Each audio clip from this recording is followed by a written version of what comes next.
Today, we're going to showcase everything we do in the gym that has helped us get better on the bike. My name is Gary. I've been riding for about 6 years. I have over 250,000 miles of riding under my belt, and this is my buddy, Anthony. Yeah, so I'm a personal trainer. I've been training for about 10 years, but I've been riding for about 2 years, but 1 year seriously, aggressively in the canyons. So, exercise plays a big role in my performance out there.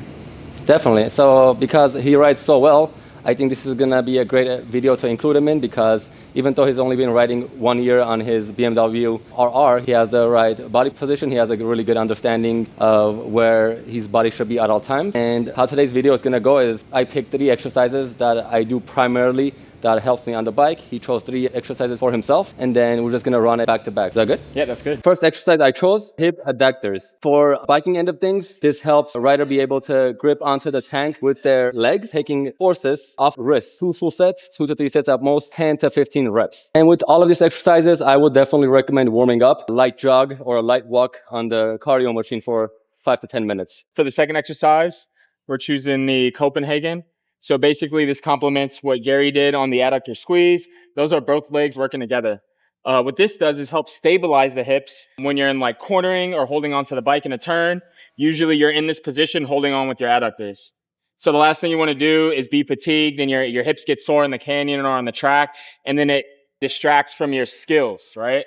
So that's why we're doing this here. We'll hold for about 30 to 45 seconds or until it burns, and then we'll let it go. It's still burning. Yes, all right, so we'll come off and then we'll do both sides so that we balance each hip. For this exercise, you'll just need a bench with a clear space underneath. Right now, all the benches are taken, so we were able to get the steps here. We put a platform on top. You just want space so your bottom leg can feed straight through and your top leg could be supported. And my bottom leg is raised, right? Yeah, it's raised. Okay.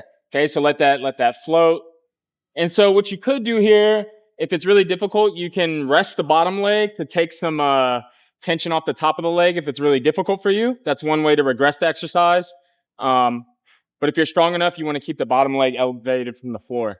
Oof. Yeah. Okay, and try to reach forward with your hips and squeeze your butt. Yeah, good. Yeah, there you go. And hips away from the floor. Good. Ooh. Excellent, good. Got about 15 seconds. 3, 2, 1. Oh, yeah. Oh, yeah. Oh, my God. There you go. All right. You learn something new every day. Yeah, that's one of my favorites for the bike. For the third exercise, I choose back extension. I use this for numerous reasons. It has helped me heal my damaged back that I unfortunately damaged when I was in my young 20s. It strengthens my lower back for explosive exercises. It gives me endurance on my lower back for being laid over on a super bike.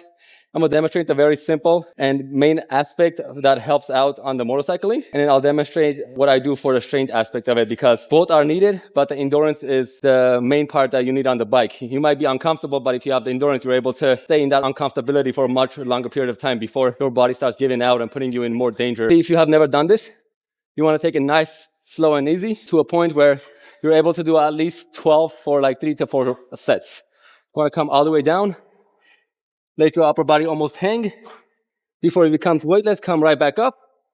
You want your shoulders to be aligned with your hips, not over, because you start working on your butt and your hamstrings. So we want to be focusing on working on our lower back. So down. Before the weight drops off, you stop it, you come right back up. Hold. Lining up your shoulders with your hips. And then you repeat nice and slow. And then once you can do that, you're comfortable. You start holding it for 30 seconds to a minute. And then after that, for sure, start working on strength by holding weight in front of you. People that want to keep progressing, you can go ahead and pick up some weights right off the floor. Hold it. Come down. Up. Down. Up. I also want to add, if you don't know if you're in the right position, sometimes it's hard to tell on here. You just want to make sure that your chest is parallel to the floor. And that way you'll have gravity working against the upper body so that your low back can be conditioned. These erector muscles right here. Yeah. That is correct. The fourth exercise here we're going to do is a beast activation. So basically, Gary's going to be on all fours, similar to kind of how you are on the sport bike, okay? So his knees and ankles are going to be bent, toes flexed. Like outwards, inwards? Flexed, so bent. Yeah, bent like that, yeah. Oh, and shins are going to be, oh, that's going to be tough. That's good. I like it though. Yeah, okay. So then your shins are going to be my injury doesn't slightly make me do elevated it. from the floor. Wait, my shin's going to be elevated from the floor? Mm-hmm. Like that? Knees up, perfect, just like that. Okay? And so what you're going to do is you're going to move your right hand forward. How much?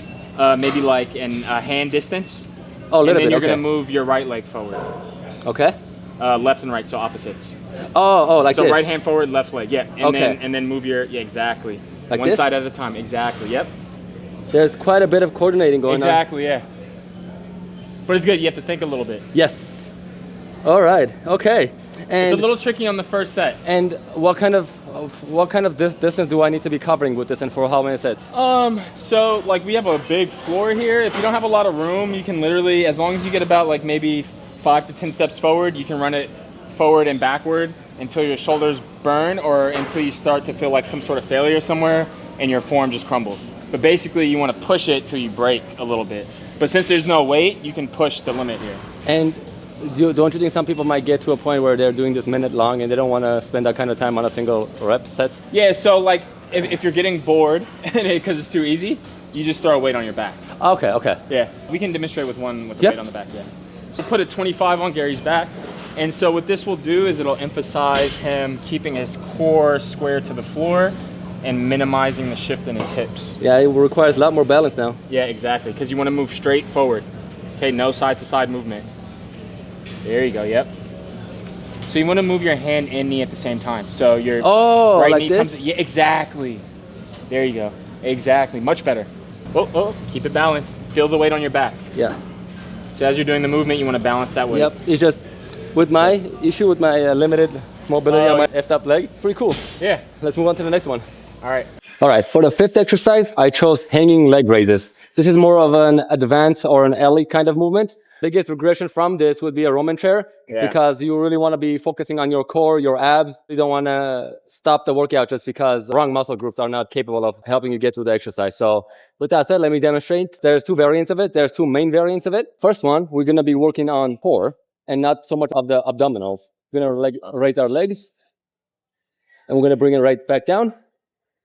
And the second variant is once we raise our legs, raise our butt, and flex our stomach, you end up...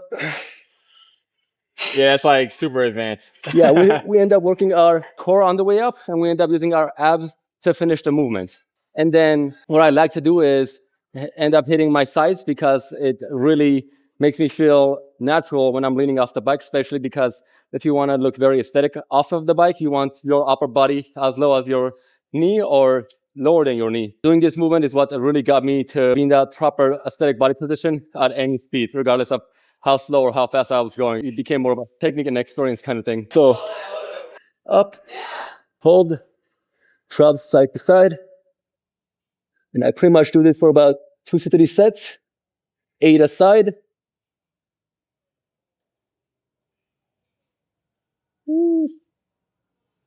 If you can do the movement, but it's too confusing and you want something simpler, you can just switch it out by raise your legs, curl, and rotate your hip inwards all the way.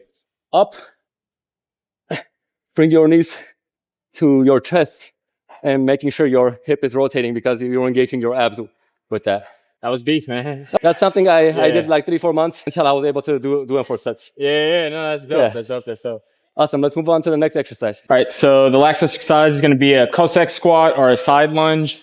Basically, this is to mimic on the bike when you're going left and right. You're switching sides, leaning over.